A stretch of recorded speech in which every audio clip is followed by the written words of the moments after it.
जगदीश शेट्टार इस वक्त कर्नाटक की सियासत में सबसे दिलचस्प किरदार बने हुए हैं।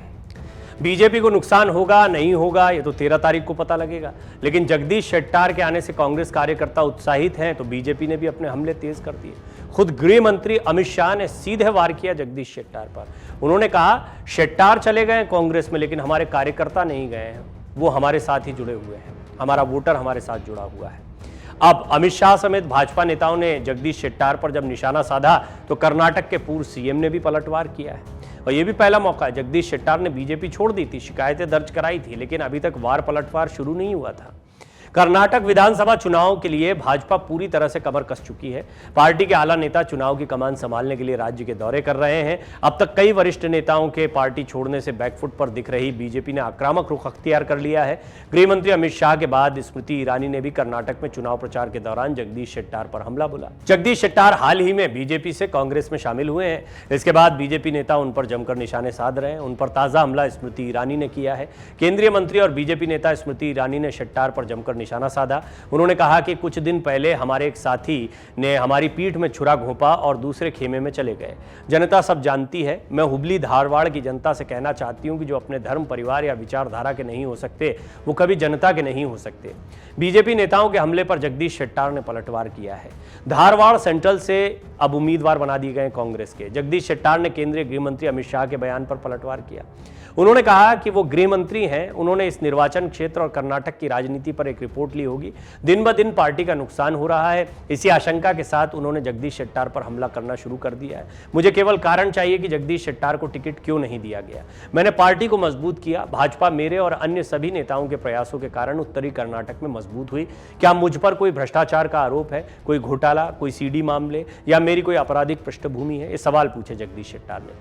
पूर्व सीएम जगदीश शेट्टार ने कहा कि केंद्रीय गृह मंत्री अमित शाह जब हुबली आए तब उन्होंने मुझ पर निशाना साधा। स्मृति ईरानी ने भी धारवाड़ में मुझ पर निशाना साधा। पूर्व सीएम बीएस येदुरप्पा जी ने भी मुझ पर ही निशाना साधा। जगदीश शेट्टार ने कहा कि इतने लोग कांग्रेस में शामिल हुए लेकिन निशाना मुझे ही बनाया जा रहा है। हालांकि येदुरप्पा जी की आलोचना मैं आशीर्वाद के तौर पर लेता हूं।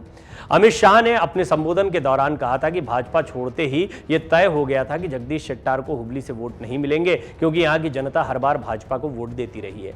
वहीं बीएस येदुरप्पा ने मंगलवार रात को हुबली में लिंगायतों का सम्मेलन बुलाकर लोगों को यह बताया कि पार्टी ने किस तरह से जगदीश शेट्टार को विधायक, मंत्री, विधानसभा स्पीकर, विधानसभा में विपक्ष का नेता और फिर मुख्यमंत्री तक बनाया। लेकिन उन्होंने पार्टी को धोखा दिया है, विश्वास तोड़ा है, इसलिए जगदीश शेट्टार को किसी भी कीमत पर जीतना नहीं चाहिए। हम आपको बता दें, इससे पहले जगदीश शेट्टार ने कहा था कि पीएम मोदी के बुलाने पर भी बीजेपी में वापस जाने का कोई मतलब नहीं है, ये एक बंद अध्याय है।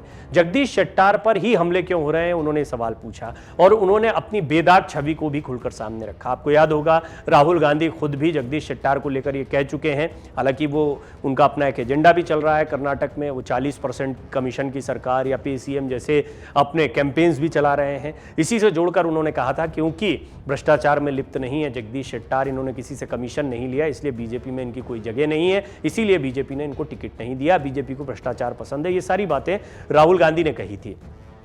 जगदीश शेट्टार लिंगायतों के बड़े नेता। एक बात तो सही है कि चाहे वो गृह मंत्री अमित शाह हो, केंद्रीय मंत्री स्मृति ईरानी हो, येदुरप्पा जैसे बड़े नेता हो, इनके निशाने पर जगदीश शेट्टार क्यों है? जगदीश शेट्टार खुद भी ये सवाल पूछ रहे हैं। इस सवाल को पूछने के मायने हैं, वो कहीं ना कहीं ये बता रहे हैं कि अभी बीजेपी के सबसे बड़े दुश्मन जगदीश शेट्टार दिखाई दे रहे हैं। बीजेपी के सबसे बड़े दुश्मन का मतलब ही होता है कि क्या कांग्रेस को एक बड़ी ताकत मिली है। इस बात से इनकार नहीं किया जा सकता है कि हुबली धारवाड़ में उनकी अपनी एक पकड़ है और यही वजह है कि लिंगायतों का पूरा एक सम्मेलन येदुरप्पा ने बुलाया। येदुरप्पा नंबर 1 नेता लिंगायतों के माने जाते हैं और बीजेपी को अभी भी उनसे उम्मीद है। लिंगायत वोटों से बहुत ज्यादा उम्मीद है, लेकिन एन मौके पर नंबर 2 नेता लिंगायतों के जगदीश शेट्टार अगर कांग्रेस में चले जाते हैं, और वो भी तब जबकि और लक्ष्मण साउदी का नाम भी नहीं भूलना चाहिए, वो भी उप मुख्यमंत्री रह चुके हैं, लिंगायतों के बड़े नेता। ये 2 बड़े लिंगायत नेता जब कांग्रेस में चले गए तो कांग्रेस के कार्यकर्ता उत्साहित हो गए। ये एक तरीके से एक सूखा इलाका था। गृह मंत्री अमित शाह बिल्कुल ठीक बात कह रहे हैं कि ये वो क्षेत्र है जहां से हमेशा बीजेपी को वोट मिलता रहा है, लेकिन यही बड़ी चुनौती है। जहां से कांग्रेस को बिल्कुल उम्मीद नहीं थी, वहां पर जगदीश शेट्टार ने मुकाबला दिलचस्प बना दिया और कांग्रेस के लिए एक उम्मीद जगा दी है, और यही बीजेपी के लिए बड़ी चुनौती बन गई। जगदीश शेट्टार पहले भी कह चुके हैं कि 20 से 25 सीटों का नुकसान बीजेपी को हो सकता है। अब देखना होगा कि जगदीश शेट्टार कितना नुकसान बीजेपी को पहुंचाते हैं, लेकिन इस सबके बीच में यह तय हो गया है कि बड़े बड़े नेताओं के भाषण में अब जगदीश शेट्टार देखने को मिल रहे हैं। उनका पहला हमला जगदीश शेट्टार शेट्टार पर हो रहा है, वो चाहे गृह मंत्री हो, चाहे वो स्मृति ईरानी हो, चाहे वो येदियुरप्पा हो। जगदीश शेट्टार को भी एक बड़ा मौका मिल गया है, क्योंकि बैठे बैठाए भाषणों में यही होता है कि मुद्दे क्या रखे जाए। तो जहां पर एक तरफ पे सीएम, कमीशन और ये सारे मुद्दे चल रहे थे, इन सबके बीच में अब जगदीश शेट्टार एक बड़ा मुद्दा बन गए हैं कि जगदीश शेट्टार ने बीजेपी को छोड़ा है, इसका मतलब बीजेपी से उनका कार्यकर्ता नाराज चल रहा है। इस नैरेटिव को भी सामने रखने का प्रयास कांग्रेस की तरफ से किया जा रहा है। बहुत दिलचस्प होगा कर्नाटक का चुनाव तो, लेकिन उससे भी ज्यादा दिलचस्प होगा कि हुबली धारवाड़ में क्या होने वाला है। क्या जगदीश शेट्टार कांग्रेस के टिकट पर यह सीट निकाल पाएंगे?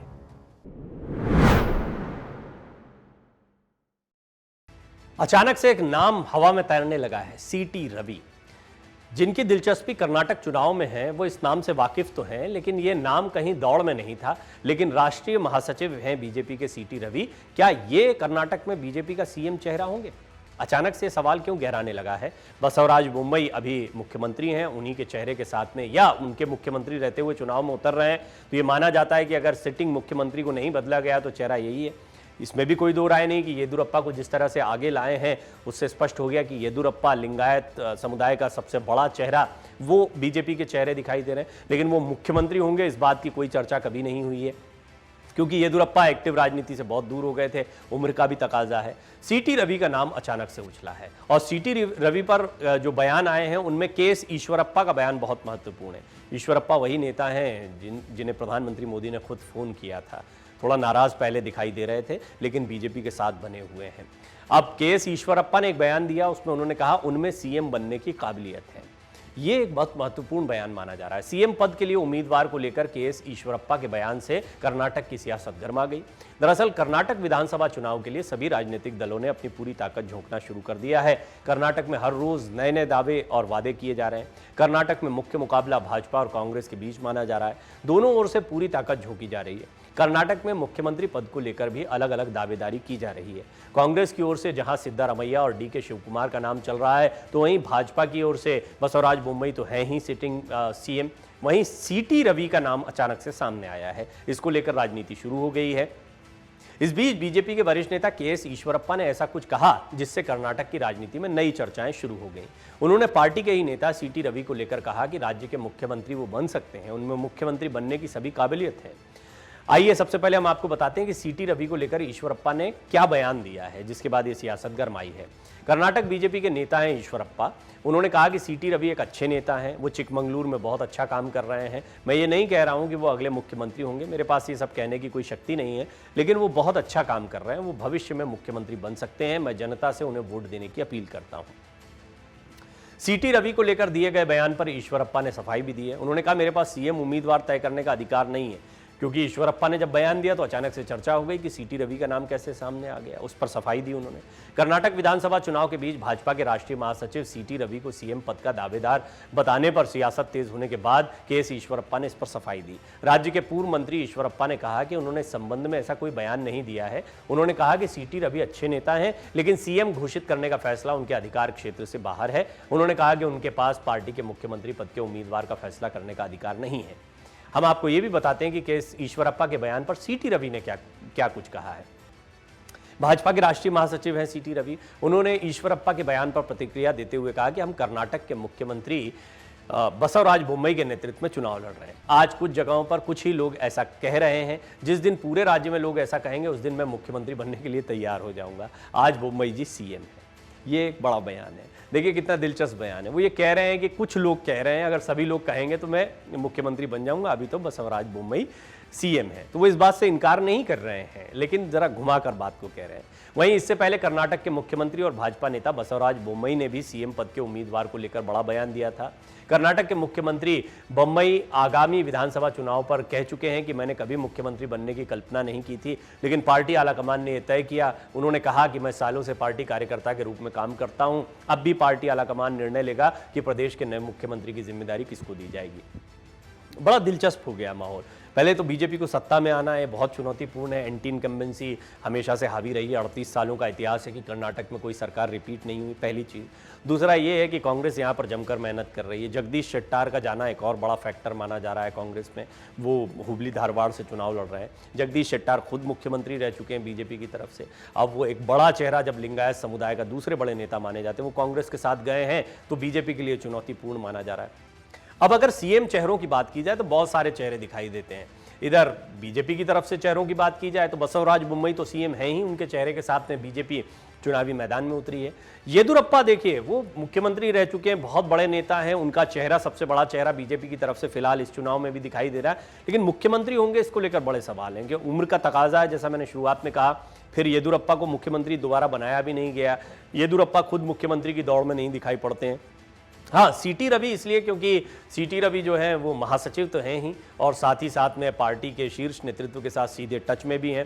सीटी रवि के नाम की चर्चा भी है, अच्छा काम करने की बात ईश्वरप्पा भी कह रहे हैं। ये बीजेपी का खेमा हुआ। कांग्रेस खेमे की बात करें तो डी शिव कुमार हैं यहाँ पर, और सबसे बड़ी बात है कि सिद्धारमैया डी शिव कुमार के बीच में जो कंपटीशन चल रहा था उसमें आए जरूर हैं जगदीश शेट्टार, हालांकि क्योंकि अभी अभी आए हैं पार्टी में और उनकी इच्छा भी हुबली धारवाड़ से लड़ना ही थी, तो इतने तक सीमित रह सकते हैं। लेकिन देखना होगा कितना फायदा वो कांग्रेस को पहुंचाते हैं। यदि वो कांग्रेस को बड़ा फायदा पहुंचाते हैं तो निश्चित तौर पर, या जो कांग्रेस का कमजोर किले रहे थे वहां पर वो जीत दिलाने में कामयाब होते हैं, तो हो सकता है कि उनका कैंडिडेचर भी मजबूत हो जाए। कुल मिलाकर कर्नाटक में बड़ा दिलचस्प चुनाव होने वाला है। मुख्यमंत्री का सवाल तो बाद में आएगा, सबसे पहले ये देखना है कि कौन सी पार्टी यहाँ पर कमाल करती है, और इस सबके बीच में हमें जेडीएस को नहीं भूलना चाहिए। जेडीएस बेशक यहाँ पर सीधे टक्कर में नहीं है, कांग्रेस बीजेपी की टक्कर देखने को मिल रही, लेकिन जेडीएस का अपना वर्चस्व है। वोकालिंगा समुदाय के वोटर्स उनके डेडिकेटेड वोटर्स माने जाते हैं, वो हमेशा से किंग मेकर की भूमिका में रहे। तो देखना दिलचस्प होगा कि उनका क्या प्रदर्शन इन चुनाव में रहता है, और क्या उनकी तरफ से भी कोई दावेदारी पेश की जाती है। मन से उजाला कर चले, मन से उजाला कर चले, एक अमर उजाला कर चले।